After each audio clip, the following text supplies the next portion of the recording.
আমাদের বৃহত্তর মতলবের বিএনপির সেক্রেটারি এবং সাবেক সভাপতি আতিক সরকার সাহেবের আমরা কবর জিয়ারত করেছি। তারপরে আমাদের বৃহত্তর মতলবের একসময় বিএনপির সভাপতি ছিলেন জনাব গোলাম হোসেন মিয়া, ওনার কবর জিয়ারত করেছি। তারপরে ওনার ছেলে আহসানুল হক ফটিক, উনিও উত্তর বিএনপির সভাপতি ছিলেন, ওনার কবর জিয়ারত করেছি।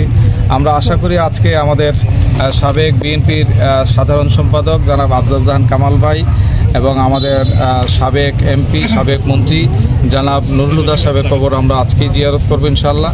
তারপরে আমাদের সাবেক উত্তর বিএনপির সভাপতি সাবেক উপজেলা চেয়ারম্যান জনাব ফজলুল হক হান্নান, সাবেক থানা বিএনপির সেক্রেটারি সাবেক সভাপতি জনাব অ্যাডভোকেট কামরুল ইসলাম সাহেবের কবরতে ইনশাআল্লাহ আমরা আজকেই জিয়ারত করবো আশা করি। এবং আমাদের মতলব দক্ষিণ উপজেলা গিয়ে আমরা আমাদের দক্ষিণ পৌর বিএনপির সাবেক সভাপতি জনাব বিল্লাল সরকার সাহেবের কবরটা আমরা আজকে জিয়ারত করব। আজকে এই আমরা জুমার নামাজ এবং কবর জিয়ারতের নেতৃবৃন্দের কবর জিয়ারতের মাধ্যমে আমরা আমাদের কার্যক্রম শুরু করলাম।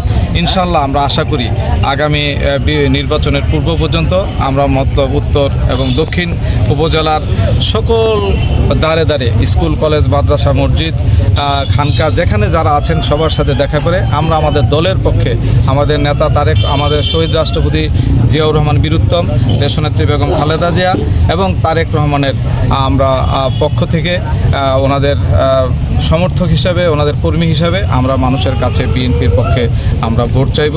আমরা আশা করি আমাদের দল আগামীতে একজন তৃণমূলের কর্মী হিসেবে ইনশাআল্লাহ সঠিক সিদ্ধান্ত গ্রহণ করবেন। সর্বোপরি দল যে সিদ্ধান্ত নেবে আমরা সেই সিদ্ধান্তের সাথে একমত। তবে আমি আশাবাদী এবং আমার শুভাকাঙ্ক্ষী কর্মীবৃন্দ সবাই আশাবাদী এই কারণে যে আমরা ছাত্রদল থেকে শুরু করেছি।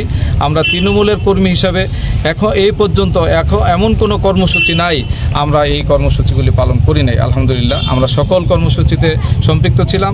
সর্বোপরি আমাদের সাথে যারা আছেন আমরা কোনো রকমের চাঁদাবাজি, সন্ত্রাস, নৈরাজ্য, দখলবাজি, দরবার বাণিজ্য কোনোটার সাথে সম্পৃক্ত না ইনশাআল্লাহ।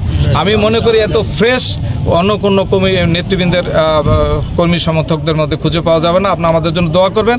আমরা আশা করি আল্লাহ তাআলা আমাদেরকে উত্তম প্রতিদান আমাদেরকে দিবেন। আমাদের দল অবশ্যই আমাদের সব কিছু বিবেচনা করে গোয়েন্দা তথ্যের ভিত্তিতে সব কিছু বিবেচনা করে আমাদের প্রতিও সঠিক সুবিচার করবে। একেবারেই আশাবাদী আল্লাহর রহমতে। আমি খুবই কনফিডেন্টলি বলতে পারি যে আল্লাহ তাআলার হুকুমে আমাদের দল যেরকম জনপ্রিয় প্রার্থী প্রত্যাশা করে, একজন সৎ প্রার্থী প্রত্যাশা করে, জনগণ যেরকম একজন প্রার্থীকে ভোট দিতে ইচ্ছুক, ঠিক আমি মনে করি জনগণের মনের মতো একজন প্রার্থী ইনশাআল্লাহ আমি আশা করি সময় সুযোগ মতো মানুষ এটা যতগুলি ক্যান্ডিডেট আছে আমি তো বলি সার্বিক বিবেচনায় যদি ভোট পাওয়ার উপযুক্ত হই ওনারা যেন আমার সাথে থাকেন, আর যদি উপযুক্ত না হই যিনি উপযুক্ত তার সাথে যেন থাকেন। কারণ ভোট একটা পবিত্র আমানত। সেই ভোট উপযুক্ত পাত্রকে যদি না দেওয়া হয় সেখানে যাকে ভোট দিলেন তার যদি কোনো গুনার কাজ হয় এটা ফল জনগণ ভোগ করবে। আবার যাকে ভোট দিবেন তার দ্বারা যদি কোনো সওয়াবের কাজ কল্যাণের কাজ হয় সেটার প্রতিফল জনগণ ভোগ করবে। তার মতলবের জনগণ নিয়ে অনেক ভাবনা আছে। একটা সুন্দর বৈষম্যহীন, একটা মাদক মুক্ত, সন্ত্রাস মুক্ত, চাঁদাবাজ মুক্ত, টেন্ডার বাণিজ্য মুক্ত একটা চমৎকার সুন্দর একটা একটা স্বপ্নের মডেল মতলব গড়ে তোলার জন্য ইনশাআল্লাহ আমার পরিকল্পনা আছে।